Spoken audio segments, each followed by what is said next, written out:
एक successful relation के लिए अनेक सारी चीज़ों को मैच करने की आवश्यकता होती है। केवल 12 राशियां ही नहीं है, इन 12 राशियों में हर एक राशि के 12 लग्न हो सकते हैं, 100 लग्न हो सकता है। तो अगर 12 गुना 12 गुना 12 कर दें तो कितने सारे हो जाएंगे? 12 गुना 12 144 होगा। फिर 144 को 12 बार गुना करेंगे। मोटे तौर पर 1500 तरह के तो राशिगत विभाजन है। इसके बाद फिर लग्न में कौन सा प्लैनेट बैठा हुआ है, दूसरे भाव में कौन सा बैठा हुआ है, चंद्रमा के साथ कौन सा प्लैनेट बैठा हुआ है, किसकी दृष्टि लग्न पे है, दूसरे स्थान पे है और चंद्रमा पे है। ये सारी बातें मिलकर के हमारे व्यक्तित्व को बहुआयामी एवं विविध रंगी बना देती हैं, विविधतापूर्ण बना देती हैं। मतलब एक तरफ तो 12 चंद्र राशियां हैं, दूसरी तरफ 12 सोलर राशियां हैं, इसके बाद फिर 12 असेंडेंट हैं। तो 12 गुना 12 गुना 12 इतने तरह का तो मोटा गणित है कि सिंपली इतने तरह के व्यक्तित्वों का विभाजन होगा, इतने तरह के लोग दुनिया में पाए जाते हैं। इसके बाद भी इसमें उनके सब ब्रांचेज होंगे, यानी कि व्यक्तित्व के अंतर भी विविधता होगी, विविधताएं होंगी।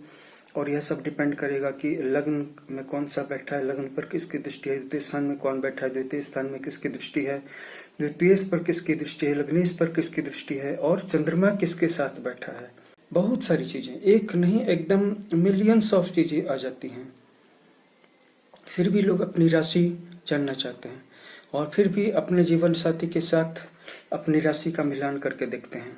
अब मोटे तौर पर ले लीजिए कि मेष से लेकर के मीन तक की 12 राशियां हैं। इसमें से जो एक मेष है वो काफी एक्सट्रोवर्ट है, काफी ज्यादा आउटस्पोकन है, स्ट्रेट फॉरवर्ड है। और वहीं मीन इंट्रोवर्ट है, काफी सेंसिटिव है, काफी इमोशनल है। मेष जहां अपनी बात को किसी के सामने भी कह सकती है, बिना सोचे समझे कह देती है, क्योंकि उसकी बाउंड्री लाइन स्पष्ट एंड क्लियर होती हैं और वो उसको याद भी होती हैं और वह हर वक्त कॉम्बैट मोड में रहता है। वहीं मीन राशि के जातक कभी भी कॉम्बैट मोड में नहीं रहते। इसलिए भी कि मीन राशि के जातक भीड़ भाड़ के सामने कोई भी बात नहीं कह सकते, एक या दो मित्रों के सामने कह सकते हैं, वो भी तभी जबकि वो उनके घनिष्ठ मित्र हों। अगर वो उनके घनिष्ठ मित्र नहीं तो उनके सामने भी अपनी बात कहने का साहस उनमें नहीं पाया जाएगा। अगर कहेंगे भी तो कहने के पहले 4 घंटा अपने आप को पहले बूस्ट करेंगे, तैयार करेंगे, अपने आप को तैयार करेंगे वर्बल फाइट के लिए। इतना संकोच क्यों होता है इनमें? क्योंकि इनकी राशि ही ऐसी है। और मेष राशि को किसी से भी अपनी बात, कोई भी बात, किसी भी तरह की बात कहने में कोई संकोच नहीं है, अपने अधिकारों के लिए फाइट करने में कोई संकोच नहीं है। मेष राशि का डिसीजंस क्लियर हैं, उसका निर्णय एकदम स्पष्ट है, तुरंत आता है। वहीं मीन राशि के जातकों का जो डिसीजन है वो थोड़ा हेजिटेशन के साथ आता है, देरी से आता है, वो अस्पष्टता में जीते हैं और आखिरी समय तक नहीं प्रकट होने देना चाहते हैं कि उनका डिसीजन क्या है और अंतिम समय में इम्पल्स के आधार पर कोई एक्शन ले लेते हैं। जैसे वो सोचते हैं कि मुझे ये चीज नहीं खरीदनी है और आखिरी समय में अचानक वो कोई दूसरी चीज खरीद लेते हैं। किसी दुकान में पहुंच गए थे दाम पूछने के लिए 10,000 की कोई चीज का, अचानक से वहां पे 30,000 की कोई चीज खरीद लेते हैं और घर आकर के पछताते हैं या महीनों तक उसके लोन में फंसे रहते हैं। तो अब ये देखिए कि मेष और मीन राशि के बीच में कोई भी रिलेशनशिप कैसे पक्का हो सकता है। तो यहाँ पर बात आ जाती है राशियों के परिवार की। तो जैसे कि बृहस्पति से संबंधित जो भी राशि होगी, जैसे धनु और मीन, इन दोनों के बीच में एक स्वाभाविक एकता होगी। बृहस्पति का जो मित्र ग्रह है, जैसे कि चंद्रमा मित्र है, तो चंद्रमा की राशि कर्क है, तो कर्क राशि मीन राशि को अंडरस्टैंड करेगी। इसके अलावा जो सातवीं राशि है, जैसे कि मीन के सामने कन्या पड़ी है, तो कन्या मीन को बहुत अच्छे तरह से समझ सकती है, हैंडल कर सकती है। सातवीं होने के अपने कुछ इम्प्लीकेशंस भी हैं, बट फिर भी वो औरों से बहुत ज्यादा दिन तक उसको ढो सकते हैं। और वैसे भी कन्या राशि वाले किसी को भी सबसे ज्यादा दिन तक ढो सकते हैं, चाहे वो सुपात्र निकले या कुपात्र निकले, लायक निकले या नालायक निकले। जब तक हम राशियों का एलिमेंट अध्ययन नहीं कर लेते हैं तब तक किसी भी राशि के बारे में सिर्फ राशि को देख करके ये निष्कर्ष निकालना सही नहीं है। राशियों का एलिमेंट भी देखना पड़ेगा। और हम कह रहे हैं कि राशियों का, न कह रहे हैं कि एक राशि का। राशियों का मतलब है आपकी लग्न की राशि, आपकी सौर राशि और आपकी चंद्रमा की राशि। इन राशियों का एलिमेंट देखना होगा और आपका जो भी जीवन साथी है या व्यापारिक पार्टनर है या फैमिली मेंबर है या अजनबी है, इन की तीनों लग्नों के साथ, यानी कि चंद्र लग्न, सौर लग्न और मूल लग्न, के साथ आपके तीनों लग्नों, तीनों सेल्फ्स की कंपैटिबिलिटी को देख लेते हैं। इसके बाद हम बता पाते हैं।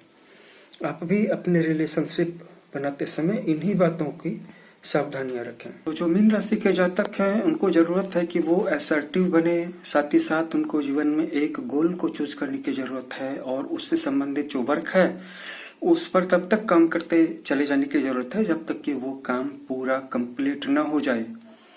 हाँ, एक बात जरूर है कि जब तक मीन राशि के साथ कन्या राशि के जैसा कोई जीवन साथी हो तब तक उनको इस दुनिया के उतार चढ़ाव से, अप्स एंड डाउन से ओवरवेल्म होने की जरूरत नहीं है।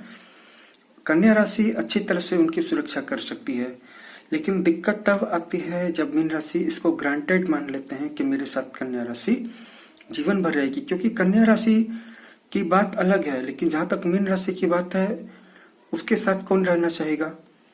कन्या राशि के साथ कोई भी रहना चाहेगा। इसलिए मीन राशि के जातक इसको ग्रांटेड नहीं लें।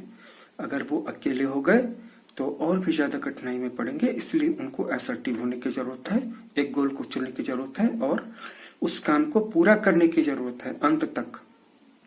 कन्या, कर्क और वृष राशियां जो होती हैं ये अपने जीवन साथी के अंदर में जो इनसिक्योरिटी की भावना होती है उसको ये साइलेंटली, म्यूटली ऑब्जर्व करती हैं और अंदर ही अंदर उनकी सुरक्षा के उपाय करती हैं, उनका इलाज करती हैं या उनके इलाज की, उनकी सुरक्षा की व्यवस्था करती हैं। डरना एक मानसिक बीमारी है और मीन राशि वाले खुद बहुत इनसिक्योर होते हैं।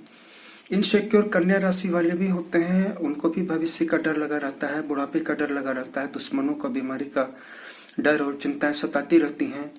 रात भर उनको नींद नहीं आती है, अपने दुश्मनों की चालों के बारे में सोच सोच करके, संभावित चालों के बारे में वो काउंटर स्ट्रेटजीज, काउंटर स्टेप्स के बारे में सोचते सोचते रातों की नींद गवा बैठते हैं। लेकिन मीन राशि और कन्या राशि में अंतर यह है कि कन्या राशि मजबूती से उनका मुकाबला कर सकती है। किसी भी फ्रंट पर शारीरिक रूप से लड़ाई करना हो, दुश्मन का सामना करना हो, वर्बल मुकाबला हो, कॉम्बैट हो या अदर जो दूसरी पतली पतली चालें हैं, सूक्ष्म चालें हैं, कानूनी वगैरह वगैरह। लेकिन मीन राशि तो समस्या के दिन भाग करके कहीं छिप जाना चाहती है, चाहे सो जाएगी, चाहे ध्यान करने बैठ जाएगी, कोई पुस्तक पढ़ने लगेगी, कोई म्यूजिक वगैरह सुनने लगेगी। बहुत अंतर है इनसिक्योरिटी का सामना कैसे करती हैं दोनों राशियां।